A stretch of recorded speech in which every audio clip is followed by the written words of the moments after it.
Hello दोस्तों, welcome to UPSC नीव bye Unacademy. मेरा नाम है युवराज सिंह शेखावत।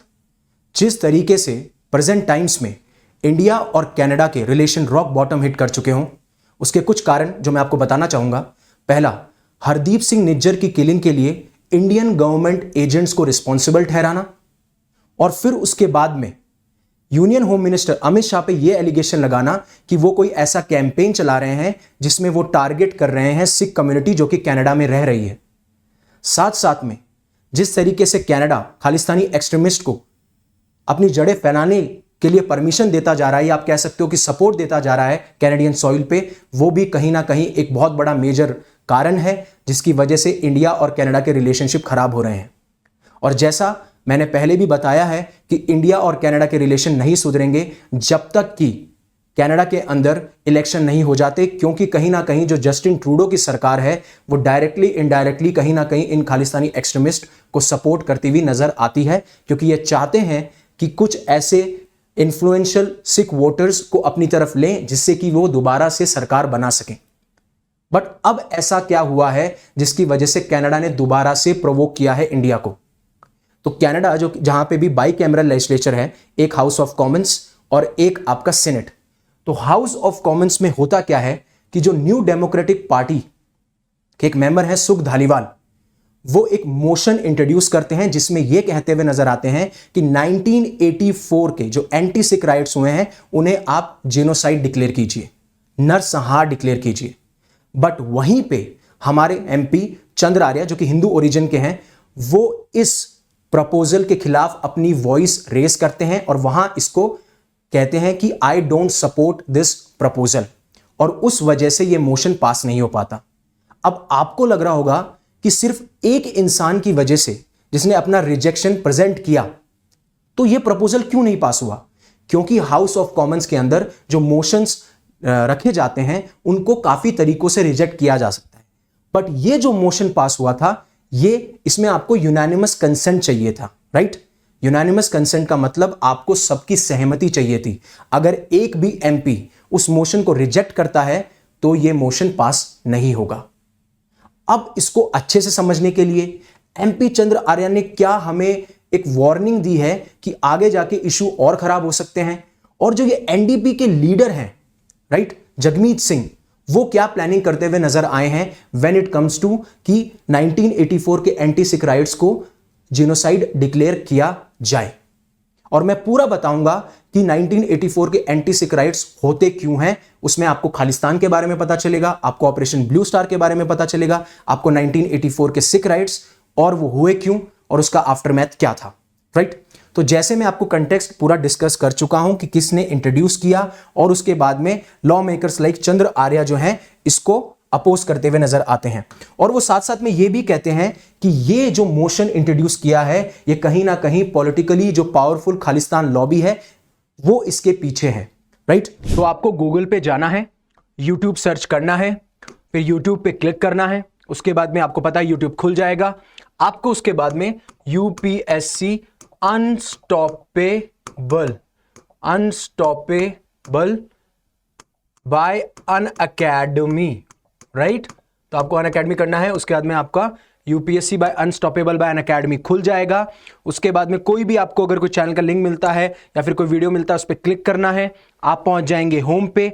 होम पे आपको मिलेगा एक अनअकैडमी प्रतिष्ठा जो कि एक इवेंट करवा रहा है अनअकैडमी 10 दिसंबर को, जिसमें कि हम अनअकैडमी के 9 साल सेलिब्रेट करेंगे। और सबसे बड़ी बात, यहां पे आपको टॉप एजुकेटर्स देखने को मिलेंगे जो कि आपको गाइड करेंगे यूपीएससी के लिए, साथ साथ में मेगा इन्फ्लुएंसर्स मिलेंगे। और जो लोग होम पेज पे जाके इसको नोटिफाई करेंगे, आगे नोटिफाई मी में आप नोटिफाई करेंगे तो नोटिफिकेशन ऑन हो जाएगी, और जो भी लोग इस इवेंट को लाइव अटेंड करेंगे उनके लिए काफी सारे रिवॉर्ड्स भी हैं। तो प्लीज आप अपने फोन से, लैपटॉप से जाइए यूपीएससी अनस्टॉपेबल बाय अनअकैडमी में, और इस तरीके से आप नोटिफाई मी कर सकते हैं। तो अगेन चंद्र आर्य जो अपने ट्विटर, जो कि फॉर्मर ट्विटर एक्स पे, ये कहते हुए नजर आते हैं कि एक मेंबर ऑफ पार्लियामेंट जो कि एनडीपी पार्टी से बिलोंग करते हैं, आते हैं सरे न्यूटन से, वो इस बिल को इंट्रोड्यूस करते हैं यूनानिमस कंसेंट के लिए, और उसके बाद में वही ऐसे अकेले मेंबर थे जिन्होंने अपनी वॉइस को रेज किया और वहां पे स्टैंड होके नो कहते हुए नजर आए, जिसकी वजह से ये मोशन पास नहीं हुआ।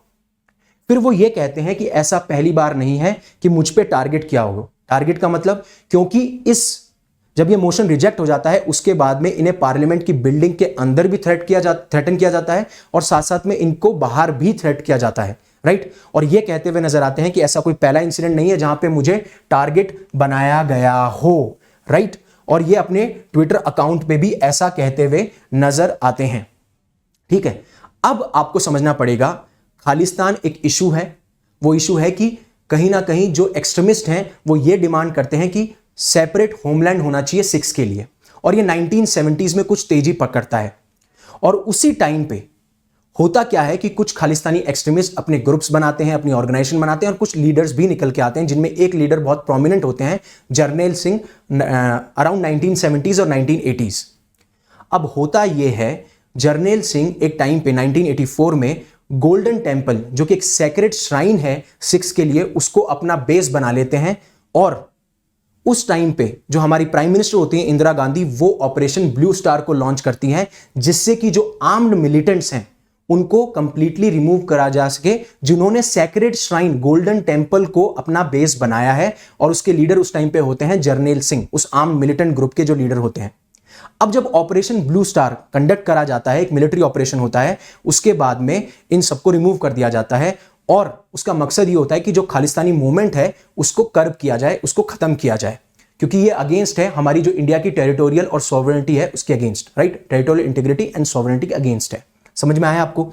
और उसके बाद में जो इंदिरा गांधी के दो बॉडीगार्ड्स होते हैं, सतवंत सिंह और बेअंत सिंह, वो असैसिनेट कर देते हैं इंदिरा गांधी को। उसके बाद में हमें 1984 में एंटी सिख राइट्स देखने को मिलते हैं, और स्पेशली दिल्ली के एरिया के आसपास होता है, जहां पे काफी जो सिख्स होते हैं उनके घरों को लूटा जाता है, उन पे अटैक किया जाता है। और ये one of the darkest moments है हमारी इंडियन हिस्ट्री का, साथ साथ में पेनफुल मोमेंट भी, और आज तक भी अनरिजॉल्व इशू है। अगेन मैं आपको कहूंगा, मिलिटेंट्स किसी कम्युनिटी के नहीं होते, मिलिटेंट्स होते हैं, राइट। प्लीज दिमाग में रखिएगा। तो ये कहते हुए नजर आते हैं अपने ट्वीट में, ये आपको पूरा मैंने सीक्वेंस बता दिया। तो ये कहते हुए नजर आते हैं कि जो पॉलिटिकली पावरफुल खालिस्तान लॉबी है, कहीं ना कहीं वो इसके पीछे है, जो चाहती है कि 1984 के राइट्स को जीनोसाइड कहा जाए, ठीक है। और वो ये वार्निंग देते हुए नजर आते हैं कि हो सकता है आने वाले टाइम पे मैं अवेलेबल ना हूं, तो ऐसे जो मोशंस हैं वो आगे आने वाले टाइम पे पास किए जा सकते हैं। इसलिए वो हिंदू कैनेडियन से अर्ज करते हैं, रिक्वेस्ट करते हैं कि आप अपने लोकल जो मेंबर्स ऑफ पार्लियामेंट से उनसे रीच आउट कीजिए, सपोर्ट बिल्ड कीजिए, जिससे कि आने वाले टाइम पे अगर ऐसा होता है तो हम इस चीज को रोक पाएं। और वो ये भी कहते हैं कि जो 1984 के एंटी सिख राइट्स हैं वो बार्बरिक थे, वो हॉरिफिक थे, वो पेनफुल थे, बट उसको जीनोसाइड करार देना ये एक मिस इंफॉर्मेशन पास करना है, लोगों को मिसलीड करना है, साथ साथ में ये अनजस्टिफाइड भी है। और वो ये कहते हैं कि जो ब्रुटैलिटी इनोसेंट सिख्स पे हुई वो बार्बरिक थी, वो पेनफुल थी, वो हमें पता है, बट इसे जीनोसाइड नहीं करार देना चाहिए, वो ये कहते हुए। और वो साथ साथ में ये भी कहते हैं कि जो ये असर्शन है, जो ये क्लेम्स किए जा रहे हैं, कहीं ना कहीं जो एंटी हिंदू फोर्सेस हैं उनको कहीं ना कहीं फ्यूल देते हैं, उनको फायर देते हैं, और जो कनाडा में हिंदू और सिख्स कम्युनिटी रह रही हैं उनके बीच में दरार भी पैदा करने की कोशिश करते हैं।